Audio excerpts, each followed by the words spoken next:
औज़ुबिल्लाहि मिनश्शैतानिर्रजीम बिस्मिल्लाहिर्रहमानिर्रहीम। नमाज में खुशू करने वालों की चंद मसालें कुरान मजीद की आयात और अहादीस मुबारका की रोशनी में मुख्तसरन गुफ्तगू। हज़रत जाबिर रज़ी अल्लाह अन्हु बयान करते हैं, हम रसूलुल्लाह सल्लल्लाहु अलैहि वसल्लम के साथ ग़ज़वतुर रक़ा में गए। मुसलमानों में से किसी शख्स ने किसी मुशरिक की बीवी को कत्ल कर दिया। इस मुशरिक ने कसम खाई वो इस वक्त तक चैन से नहीं बैठेगा जब तक सैयदना मोहम्मद सल्लल्लाहु अलैहि वसल्लम के असहाब में से किसी का खून नहीं बहाएगा। वो नबी सल्लल्लाहु अलैहि वसल्लम का पीछा करते हुए निकला। नबी सल्लल्लाहु अलैहि वसल्लम ने एक जगह क़याम किया। आपने पूछा, रात को कौन शख्स हमारा पहरा देगा? एक शख्स मुहाजिरीन में से और एक शख्स अंसार में से उठा और उन्होंने रात को पहरा देने की जिम्मेदारी कबूल की। आपने फरमाया, तुम दोनों घाटी के मुंह पर पहरा देना। जब वो दोनों घाटी के मुंह पर पहुंचे तो महाजर लेट गया और अंसारी खड़ा होकर नमाज पढ़ने लगा। जो शख्स सहाबा का पीछा कर रहा था वो भी पहुंच गया। जब उसने अंसारी को देखा तो वो समझ गया कि ये कौम का पहरादार है। उसने इस अंसारी को ताक कर तीर मारा और लगातार 3 तीर मारे। वो इसी तरह रुकू और सजदा करते रहे। फिर इनका महाजर साथी बेदार हो गया।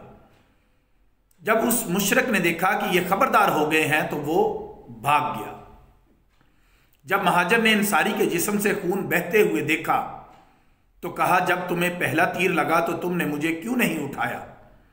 उसने कहा, मैं नमाज में जिस सूरत की तिलावत कर रहा था इसको मुनक़ता करना नहीं चाहता था।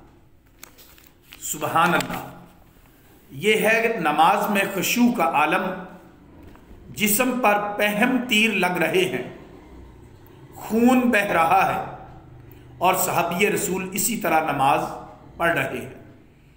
इमाम फ़खरुद्दीन मोहम्मद बिन उमर राजी लिखते हैं, इबादत में मशगूल होना जहाने गरूर से जहाने सरूर की तरफ मुंतकिल होना है और मखलूक को छोड़कर खालिक के दरबार में पहुंचना है और इससे लज्जत और खुशी का कमाल पैदा होता है। इमाम अबू हनीफा रज़ी अल्लाह अन्हु मस्जिद में नमाज पढ़ रहे थे। एक सांप छत से गिर गया।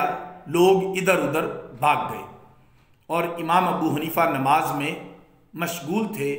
इन्हें कुछ पता नहीं चला और हजरत उर्वा बिन अल ज़ुबैर के किसी अज़ू में ज़ख्म हो गया। इस ज़ख्म के जहर को फैलने से रोकने के लिए इस अज़ू को काटना ज़रूरी था। जब हजरत उर्वा ने नमाज पढ़नी शुरू की तो लोगों ने इस अज़ू को काट दिया और उर्वा को इस अज़ू के कटने का मुतलकिन पता नहीं चला। और रसूलुल्लाह सल्लल्लाहु अलैहि वसल्लम जब नमाज पढ़ते थे तो आपके सीना से ऐसी आवाज़ आती थी जैसे हंडिया के उबलने की आवाज़ आती है।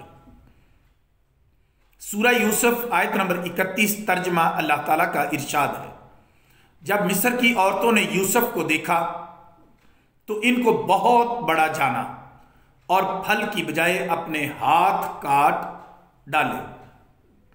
जब मिस्र की औरतों के दिलों में हज़रत यूसुफ अलैहिस्सलाम के हुस्न जमाल का गलबा हुआ और यह गलबा इस हद को पहुंचा कि उन्होंने अपने हाथ काट डाले और इनको पता ना चला, तो जब बशर के हक में ये बेखुदी और सरशारी मुमकिन है तो जिसके दिल में अल्लाह ताला की हुस्न जमाल और इसकी अजमतों का गलबा हो, इसका इस तरह बेखुद, सरशार और मुस्तगरक होना तो बादरजा औला मुमकिन है।